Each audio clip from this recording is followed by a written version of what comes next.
بسم اللہ الرحمن الرحیم۔ قارون، فرعون، نمرود، یہ تینوں دنیا کے عظیم ترین بادشاہ گزرے ہیں۔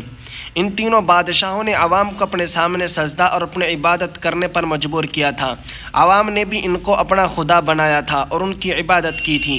لیکن کیا آپ جانتے ہیں کہ اوپر والے نے ان کو کیا سزا دی اور کس طرح دنیا والوں کے لیے ان کو عبرت بنایا؟ چنانچہ ہم آپ کو پہلے قارون کے بارے میں بتلاتے ہیں کہ قارون کی سلطنت کیسی تھی۔ قرآن کریم کے اندر ہے ان قارون کان من قوم موسیٰ، کہ قارون حضرت موسیٰ علیہ السلام کی برادری بنی اسرائیل میں سے تھا، اور یہ بنی اسرائیل میں سے بہت مالدار تھا۔ حضرت موسیٰ علیہ السلام سے اس کا کیا رشتہ تھا، اس میں اقوال مختلف ہیں۔ حضرت ابن عباس رضی اللہ عنہما کی ایک روایت میں اس کو حضرت موسیٰ علیہ السلام کا چچا زاد بھائی قرار دیا ہے، اور بھی مختلف اقوال ہیں۔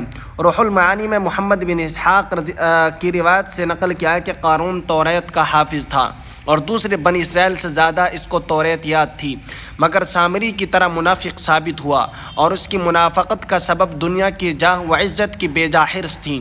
وہ حضرت موسیٰ علیہ السلام سے حسد رکھتا تھا۔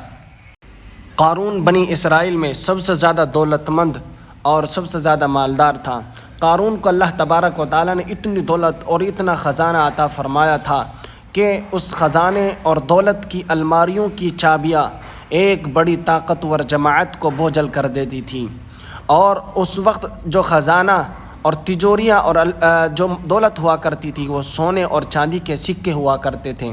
تو قارون کو دولت کا نشہ چڑھا اور اس نے خدائی کا دعویٰ کیا، تو اللہ نے اس کو زمین کے اندر دھسا دیا۔ دنیا کا دوسرا عظیم ترین بادشاہ جس کا نام فرعون ہے، اس نے بھی خدائی کا دعویٰ کیا تھا اور عوام کو اپنی عبادت پر مجبور کیا تھا۔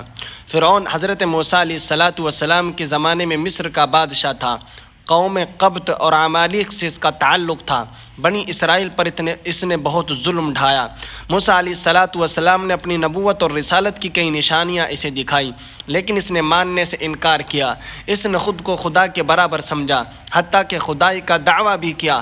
اللہ تبارک و تعالیٰ نے اس کی پکڑ فرمائی، آخر کار وہ پانی میں ڈوب کر مرا۔ قرآن پاک کی مختلف صورتوں کے اندر فرعون کے تکبر اور اس کے برے انجام کا تذکرہ موجود ہے۔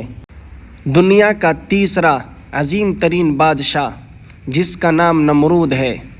نمرود بابل کا بادشاہ تھا، یہ بھی خدائی کا دعوے دار تھا۔ حضرت ابراہیم علیہ السلام سے بحث کرنے لگا۔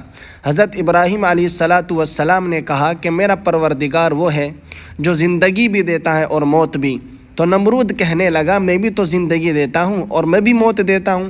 حضرت ابراہیم علیہ السلام نے دیکھا کہ وہ تو موت اور حیات کی تخلیق کا مطلب ہی نہیں سمجھا یا کٹ حجتی پر اتر آیا ہے، اس لیے انہوں نے ایک ایسی بات فرمائی جس کا اس کے پاس کوئی جواب نہ تھا، وہ لاجواب ہو گیا۔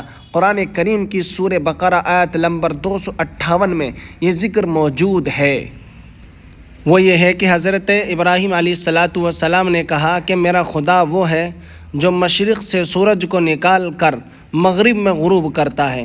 اگر آپ خدا ہوں تو آپ مغرب سے سورج کو نکال کر مشرق کے اندر اس کو غروب اس بات کا نمرود کے پاس کوئی جواب نہ تھا، وہ لاجواب ہو گیا۔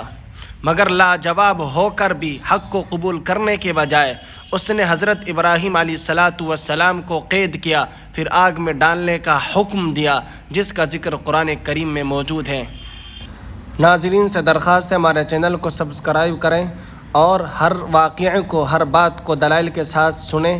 اس چینل پر ہر قسم کے واقعات اور تمام فرقوں کا تعارف دلائل کے ساتھ اور معتبر کتابوں سے اخذ کر کے بیان کیا جائے گا۔